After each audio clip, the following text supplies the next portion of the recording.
Good morning students. अपना जो पहला चैप्टर था चार्ज, वो चल रहा था, जिसमें अपन ने पिछली क्लासों में पढ़ा था कि चार्ज है जो एक मैटर की प्रॉपर्टी है, एक फंडामेंटल प्रॉपर्टी है, या एक इंट्रिंसिक प्रॉपर्टी है, या कहते हैं कि एक इनहेरेंट प्रॉपर्टी है। वैसे ही एक मास भी क्या है, इनहेरेंट प्रॉपर्टी है मैटर की। तो मास और चार्ज दोनों ही इनहेरेंट प्रॉपर्टी है, जिसमें अपन ने जाना कि जो मास है, मास के कारण कोई भी मैटर है वो फोर्स अप्लाई कर सकता है, जो एक ही प्रकार का होता है, आकर्षण प्रकृति का होता है, जिसके कारण, जिसको अपन प्रकृति में भी देखते हैं, जैसे ग्रेविटेशनल फोर्स है, वो मैटर के अंदर मास के कारण लगता है। जितना ज्यादा मास होगा उतना ही ज्यादा ग्रेविटेशनल फोर्स वो मैटर लगाता है।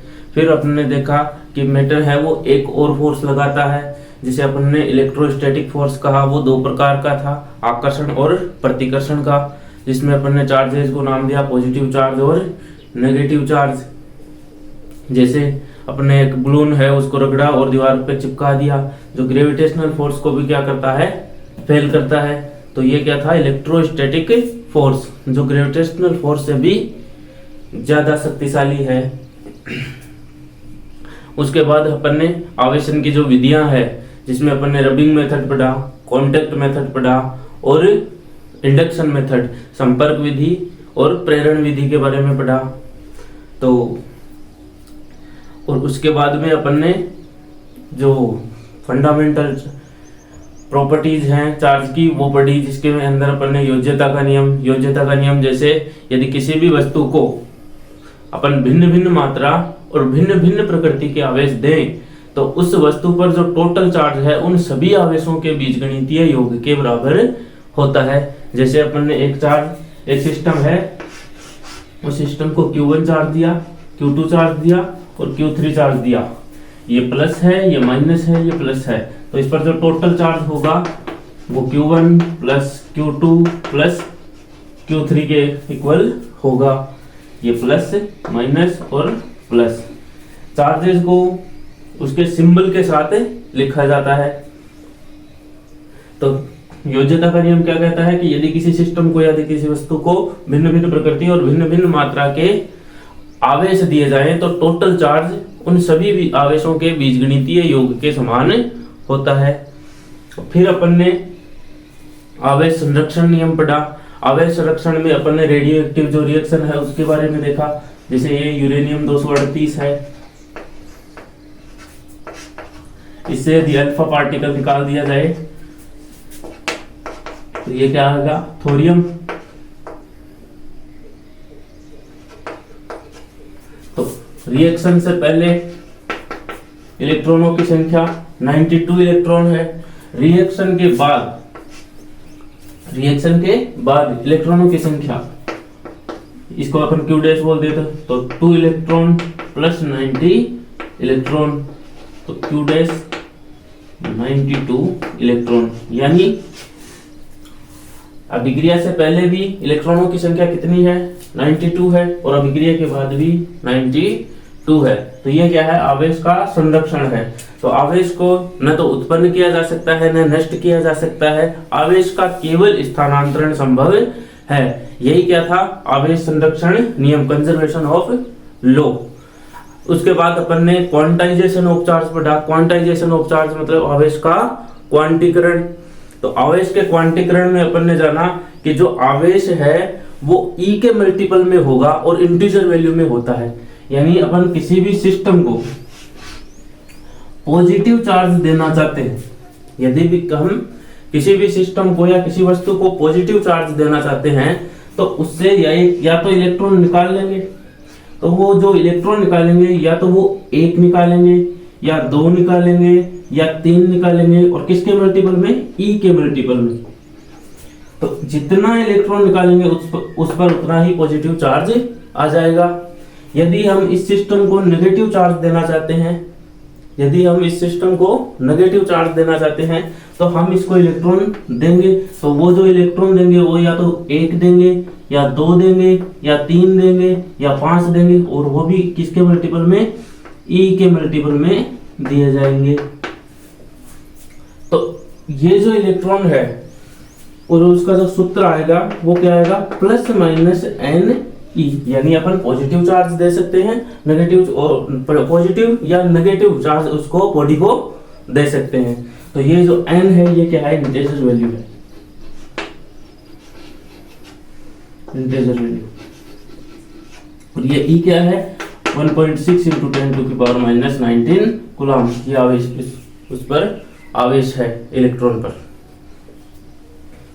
तो Q बराबर प्लस माइनस एन ई। आवेश का क्वांटीकरण में अपने सबसे छोटी राशि एक इलेक्ट्रॉन को पढ़ा, इलेक्ट्रॉन को, जिसका मान 1.6 इंटू 10⁻⁻19 कूलम है। इसको अपन ने मूल आवेश का नाम दिया, मूल आवेश या क्वांटा, मूल आवेश या क्वांटा। सबसे छोटा चार्ज, सबसे छोटा चार्ज, सबसे छोटा लेकिन इंडिपेंडेंट, स्वतंत्र चार्ज। ऐसा नहीं है कि ये सबसे छोटा ही है, इस डेफिनेशन के हिसाब से ये सबसे छोटा चार्ज है, क्योंकि अपन जो चार्ज दे रहे हैं या जो चार्ज निकाल रहे हैं वो ई के मल्टीपल में है और 1 2 3 एक फिक्स्ड अमाउंट में है। 1 2 3 निकाल सकते हैं, 1.5 2.5 या 4.5 4.6 जैसा चार्ज नहीं निकाल सकते, नहीं किसी बॉडी को दे सकते हैं। तो सबसे छोटा जो चार्ज होगा वो 1e इसके बराबर होगा। अब ऐसा नहीं है कि यही सबसे छोटा है, इससे छोटे चार्ज भी हैं लेकिन वो डिपेंडेंट है, इंडिपेंडेंट नहीं है। जैसे बात करें क्वार्ट्ज की,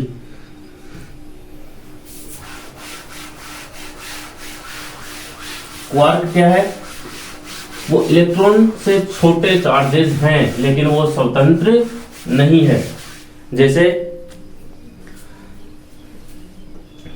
एक इलेक्ट्रॉन है, इलेक्ट्रॉन पर ऋणावेश है, ये जो इलेक्ट्रॉन है वो 3 क्वार्क से मिलकर के बना है। कौन से, डी डी डी क्वार्क। ऐसे क्वार्क तो बहुत है, जैसे डी क्वार्क है, यू क्वार्क है, एस क्वार्क है, पाई है, ऐसे ही क्या है, ये क्वार्क्स हैं। तो एक इलेक्ट्रॉन जो है वो 3 क्वार्क से मिलकर के बना है। इस एक डी की जो वैल्यू है वो है 1/3 -1/3। ऐसे ही इस यू क्वार्क की जो वैल्यू है वो है +2/3। तो एक इलेक्ट्रॉन जो है वो 3 डी क्वार्क से मिलकर के बना है, एक इलेक्ट्रॉन 3 डी क्वार्क से मिलकर बना है। तो -1/3 प्लस -1/3 प्लस -1/3, तो ये कितना हो गया, -1/3 -1/3 -1/3 -3/3 इज इक्वल -1। ये जो माइनस आया है, -1 आया है, यही क्या है, इलेक्ट्रॉन पर चार्ज है। तो एक इलेक्ट्रॉन है वो कितने क्वार्क से मिलकर के बना है, 3 डी क्वार्क से मिलकर बना है। ये है जो इंडिपेंडेंट है यानी स्वतंत्र है, और ये जो है वो आश्रित है, ये क्वार्क्स, ये स्वतंत्र नहीं है। इसी प्रकार यदि प्रोटॉन पर देखें तो प्रोटॉन पर प्लस चार्ज है, तो प्रोटॉन है वो 1 डी और 2 यू क्वार्क से मिलकर के बना है, D you U D you you. तो डी यू यू, तो डी की वैल्यू -1/3, यू की वैल्यू +2/3 और एक और यू की वैल्यू +2/3। कितना हो गया, -1 + 4/3 +3/3 इज इक्वल +1। ये जो +1 चार्ज है यही प्रोटॉन पर प्लस चार्ज है। तो एक इलेक्ट्रॉन जो है वो 3 डी क्वार्क से मिलकर के बना है, एक जो प्रोटॉन है उस पर प्लस चार्ज है वो डी यू यू यानी 1 डी और 2 यू क्वार्क से मिलकर के बना है। इसी प्रकार यदि न्यूट्रॉन की बात भी कर लें तो न्यूट्रॉन पर चार्ज 0 है, तो न्यूट्रॉन पर चार्ज 0 है, तो न्यूट्रॉन जो है वो डी डी यू क्वार्क से मिलकर के बना है, डी डी यू क्वार्क, यानी दो डी और एक यू क्वार्क से मिलकर के बना है। तो क्या कहेंगे, -1/3 -1/3 +2/3 कितना हो गया, -2 + 2, ये 0। तो ये जो 0 आ गया ये न्यूट्रॉन आ गया। तो इसी प्रकार एक इलेक्ट्रॉन जो है वो 3 डी क्वार्क से मिलकर के बना है, प्रोटॉन है वो 1 डी और 2 यू क्वार्क से मिलकर के बना है, और जो न्यूट्रॉन है वो 2 डी और 1 यू क्वार्क से मिलकर के बना है। कहने का मतलब यही है कि इलेक्ट्रॉन सबसे छोटा चार्ज नहीं है, इलेक्ट्रॉन से छोटे चार्जेस भी है, छोटे पार्टिकल भी है, लेकिन वो इंडिपेंडेंट नहीं है। इलेक्ट्रॉन जो है वो सबसे छोटा स्वतंत्र चार्ज है, सबसे छोटा स्वतंत्र चार्ज है, जिसका मास होता है 9.1 × 10⁻31 kg, 9.1 × 10⁻31 किलोग्राम। ये क्या है इसका द्रव्यमान, और इस पर चार्ज 1.6 × 10⁻19 गुलाम, ये इस पर चार्ज है। अब अपन पढ़ेंगे कूलॉम्स लॉ। अब अपन पढ़ेंगे कूलॉम्स लॉ।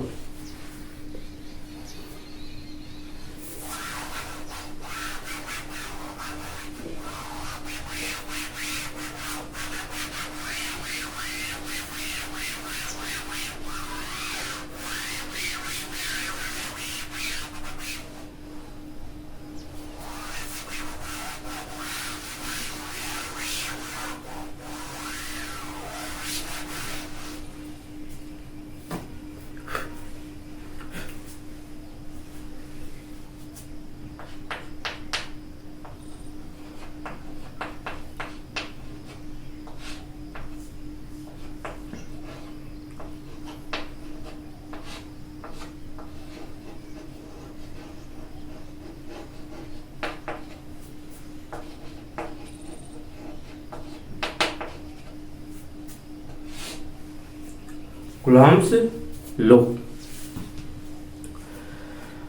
कूलॉम्स लॉ क्या कहता है कि यदि कोई दो स्थिर बिंदु आवेश है, स्थिर बिंदु आवेश है, तो उनके मध्य आकर्षण या प्रतिकर्षण बल जो है वो कार्य करता है। कूलॉम्स नियम जो है वो 1785 में दिया गया था। कब दिया गया था? 1785 में। किसके द्वारा? कूलॉम के द्वारा। कूलॉम के द्वारा 1785 में दिया गया था, सन 1785 में। कूलॉम नियम जो है वो 1785 में कूलॉम के द्वारा दिया गया था, जो दो आवेशों, स्थिर बिंदु आवेशों के मध्य आकर्षण व प्रतिकर्षण बल के मध्य संबंध को बताता है।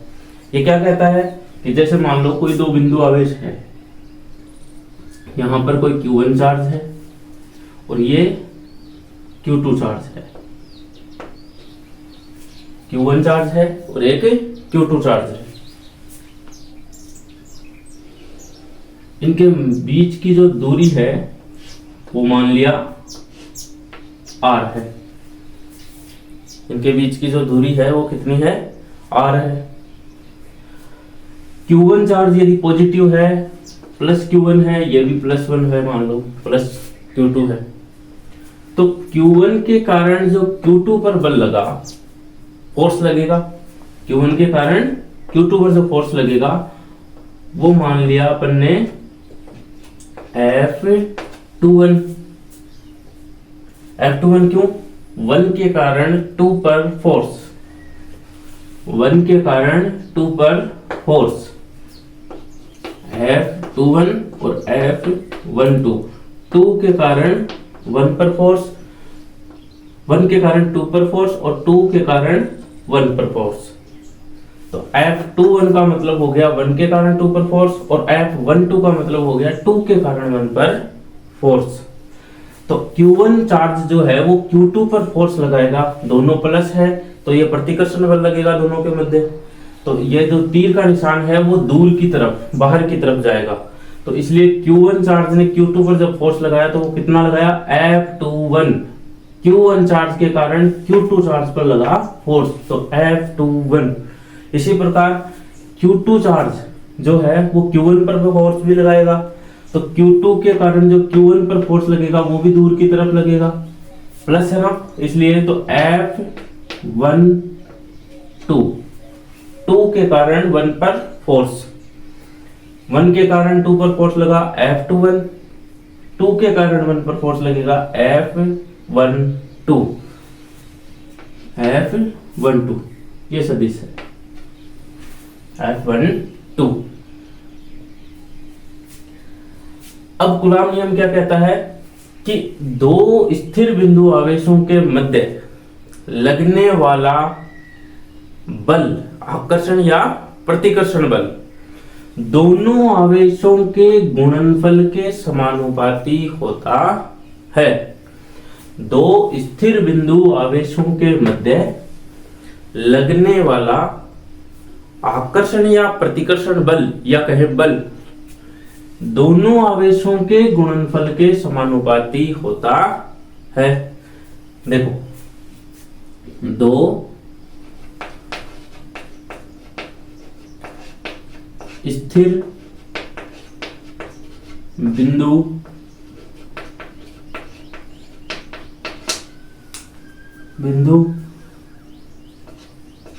आवेशों के मध्य लगने वाला बल दोनों आवेशों के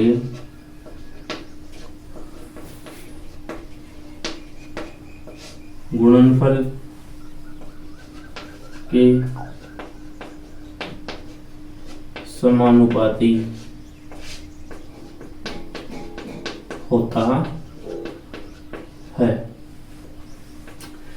दोनों आवेशों के मध्य लगने वाला बल दोनों आवेशों के गुणनफल के समानुपाती होता है। तो क्या लिखेंगे, F समानुपाती Q1 गुणा Q2, ये होगी इक्वेशन फर्स्ट। दो स्थिर बिंदु आवेशों के मध्य लगने वाला बल दोनों आवेशों के गुणनफल के समानुपाती होता है। F समानुपाती Q1 इंटू Q2। दूसरा कि दोनों स्थिर बिंदु आवेशों के मध्य लगने वाला बल दोनों आवेशों के बीच की दूरी के वर्ग के व्युत्क्रमानुपाती होता है। दोनों आवेशों के मध्य लगने वाला बल दोनों आवेशों के बीच की दूरी r के वर्ग के व्युत्क्रमानुपाती होता है। दोनों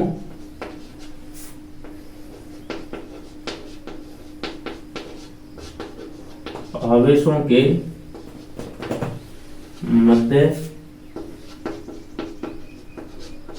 लगने वाला बल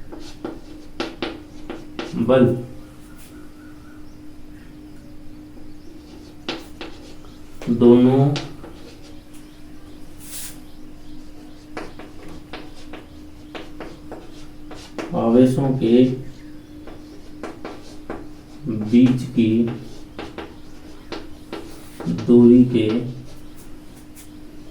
वर्ग के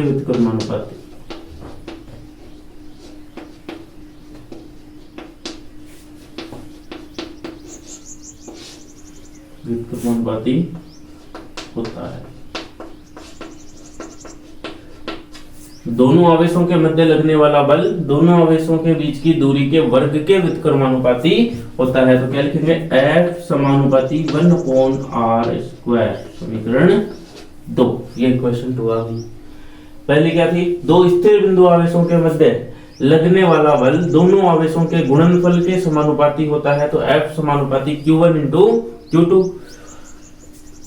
दोनों आवेशों के मध्य लगने वाला बल दोनों आवेशों के बीच की दूरी के वर्ग के व्युत्क्रमानुपाती होता है। तो F समानुपाती 1/r²। तो इक्वेशन फर्स्ट एंड सेकंड दोनों से क्या लिखेंगे, F समानुपाती Q1 Q2 upon R square. F समानुपाती Q1 Q2 upon R square, ये इक्वेशन यहाँ पर आ गई और ये नीचे है अपन R स्क्वायर। जब समानुपाती का चिन्ह हटाएंगे तो क्या आएगा, एक नियतांक आएगा, नियतांक लिख दिया अपन ने K Q1 Q2 upon R square. ये आ गया कूलॉम नियम या कूलॉम फोर्स। देखो, दो स्थिर बिंदु आवेशों के मध्य लगने वाला बल दोनों आवेशों के मध्य, दोनों आवेशों के गुणनफल के समानुपाती होता है। तो F समानुपाती Q1 इंटू Q2, समीकरण 1। दोनों आवेशों के मध्य लगने वाला बल दोनों आवेशों के बीच की दूरी के वर्ग के व्युत्क्रमानुपाती होता है। तो F समानुपाती 1/r स्क्वायर। दोनों इक्वेशंस को मिलाकर के अपन क्या लिख सकते हैं, F समानुपाती Q1 Q2 upon R square. और समानुपाती का जो चिन्ह हटाएंगे तो एक नियतांक आएगा, नियतांक को अपन क्या कहेंगे, F बराबर K Q1 Q2 upon R square. ये क्या है, समानुपाती नियतांक।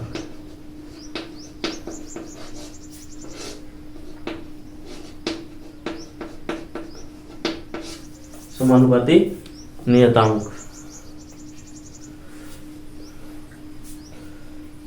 इस K की जो वैल्यू है वो कितनी होती है, 1/4 pi epsilon naught, 1/4 pi epsilon naught, 1/4 pi epsilon naught, जिसकी वैल्यू कितनी होती है 9 into 10⁹ newton metre square upon coulomb square, newton metre square upon coulomb square. K की वैल्यू कितनी है, 1/4 पाई एप्सिलॉन नॉट लिखो, या फिर 9 गुणा 10 की घात 9 न्यूटन मीटर स्क्वायर बटे कूलॉम स्क्वायर।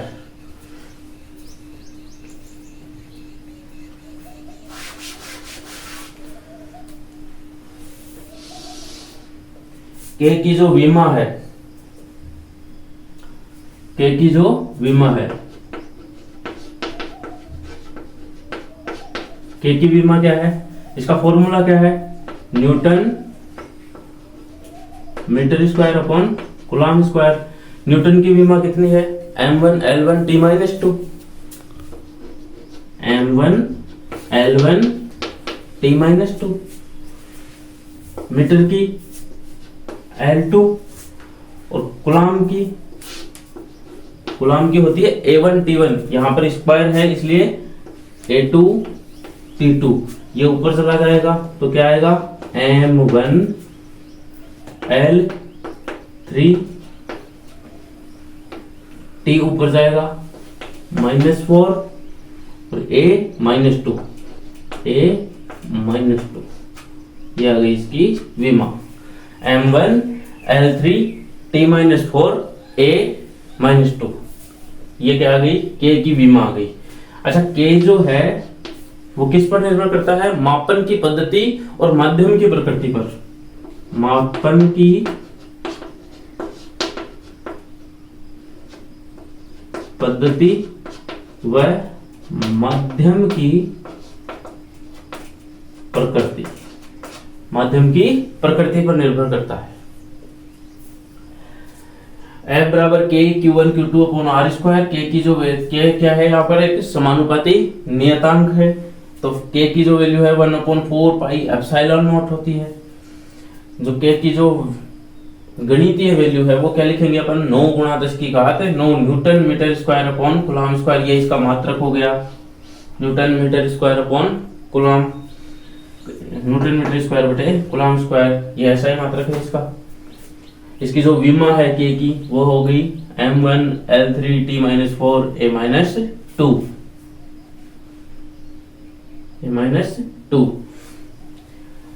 एप्सिलॉन नॉट जो है वो है यहाँ पर निर्वात की विद्युतशीलता, एप्सिलॉन नॉट क्या है? निर्वात की विद्युत शीलता, इसकी वैल्यू कितनी है? 8.855 10⁻12 कूलम स्क्वायर बटे newton metre square. 8.85 into 10⁻12 coulomb square upon newton metre square epsilon naught की वैल्यू। इसकी विमा, यदि विमा की बात करें तो ये क्या आ जाएगा? A2 T2, ये कितना आ जाएगा? M1 L1 T-2, और ये मीटर स्क्वायर मतलब L2, तो ये आ गया L2। अब ये ऊपर चला जाएगा तो M-1 L-3 T, ये -2 है, ऊपर जाकर के +2 +2 +2 4, और ये A2, ये आ गई, ये इसकी विमा हुई। तो M-1 L-3 T4 A2, ये क्या आ गई इसकी विमा। तो K की विमा थी M1 L3 T-4 A-2, और एप्सिलॉन नॉट यानी निर्वात की जो विद्युतशीलता है उसकी मात्रा, उसकी जो विमा है वो आ गई M-1 L-3 T4 A2।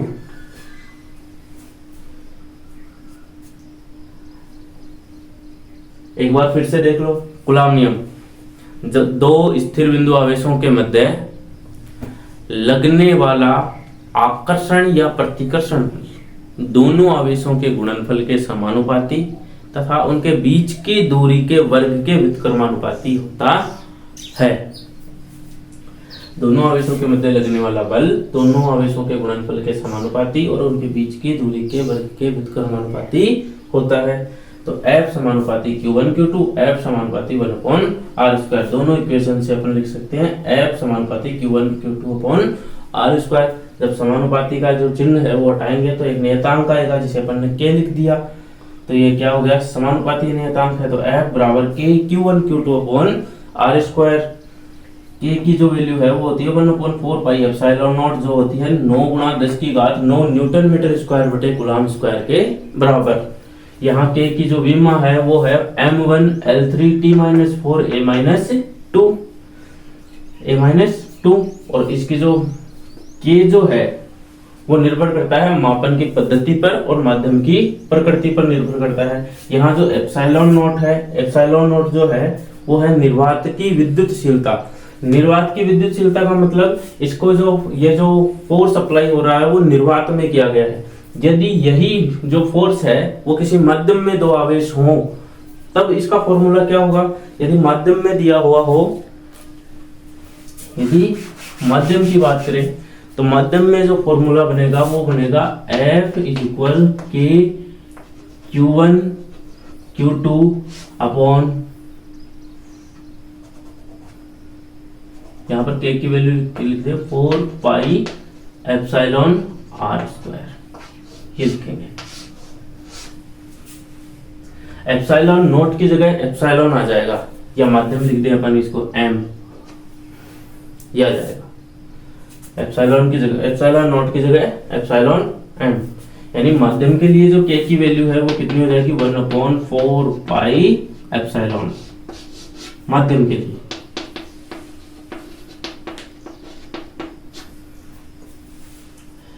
तो जो एप्सिलॉन नॉट है उसकी वैल्यू होती है 8.85 × 10⁻12 कूलम स्क्वायर बटे न्यूटन मीटर स्क्वायर। विमा जो है इसकी M-1 L-3 T4 A2 होती है, 2 होती है। देखो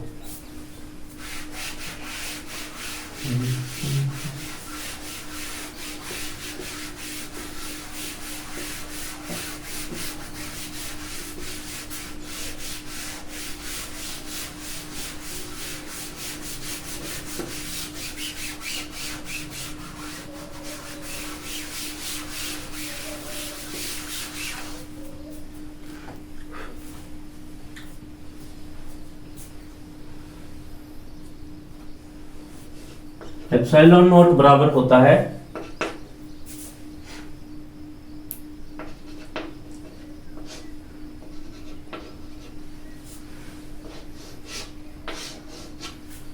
epsilon M upon epsilon R. Epsilon naught क्या है यहां पर? निर्वात की विद्युतशीलता,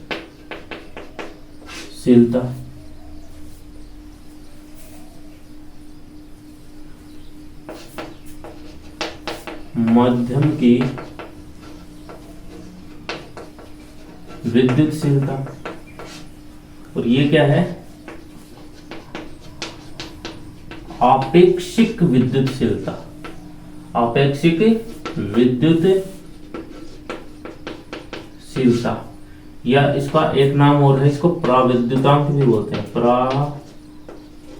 प्राविद्युतांक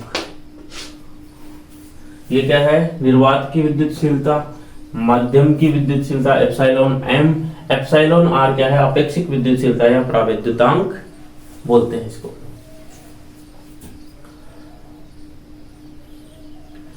एप्सिलॉन आर जो है वो धातुओं के लिए इसका, या कहें कि भिन्न भिन्न पदार्थों के लिए इसका मान भिन्न भिन्न होता है।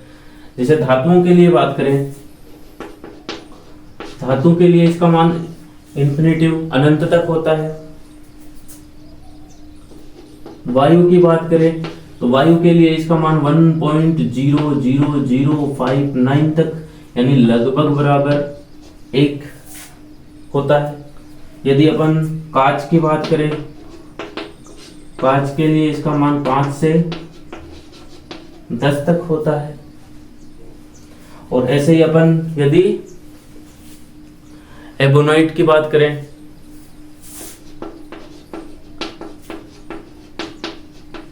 एबोनाइट की जो छड़ आती है उसके लिए यदि बात करें तो इसका मान 2.8 होता है।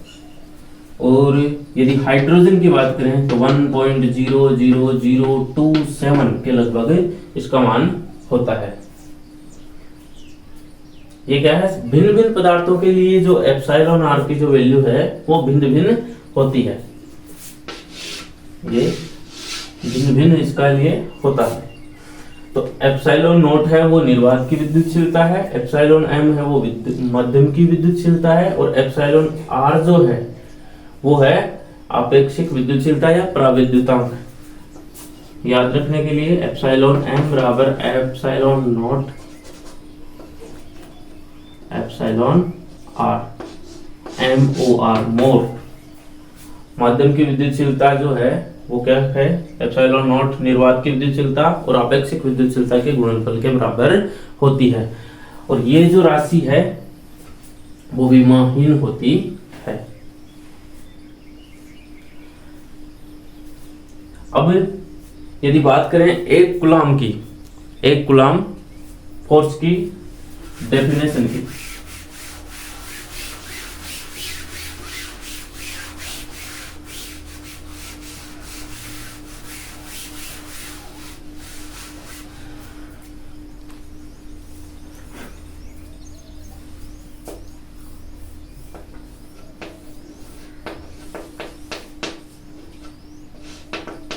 एक कूलाम, एक कूलाम अपना फॉर्मूला क्या था? F बराबर K Q1 Q2 on R square. इस फॉर्मूले से इसकी डेफिनेशन निकालेंगे। देखो, जब दो आवेश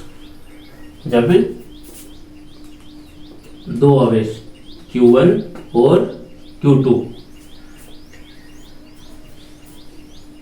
1 मीटर की दूरी पर रखे हों, जब दो आवेश 1 मीटर की दूरी पर रखे हों तथा उनके मध्य लगने वाला बल F 9 × 10⁻9 न्यूटन के बराबर हो, तो दोनों आवेशों का परिमाण 1 कूलाम होगा। जब दो आवेश 1 मीटर की दूरी पर स्थित हों तथा दोनों आवेशों के मध्य लगने वाला बल 9 × 10⁹ न्यूटन के बराबर हो, तो दोनों आवेशों का परिमाण 1 कूलम्ब के तुल्य होगा। कैसे? यहाँ F की वैल्यू दे रखी है अपने को 9 × 10⁹,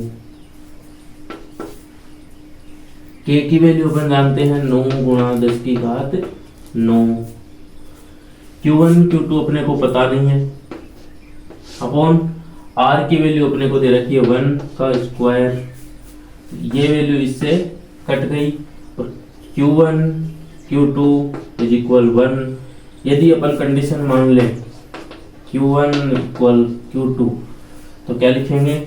Q स्क्वायर 1 या Q बराबर ±1, ये हो गया 1 कूलम्ब। यानी दो आवेश 1 मीटर की दूरी पर हों और दोनों आवेशों के मध्य लगने वाला बल यदि 9 × 10⁹ न्यूटन के बराबर हो, तो दोनों आवेशों के का जो परिमाण है वो 1 कूलम्ब के तुल्य होता है।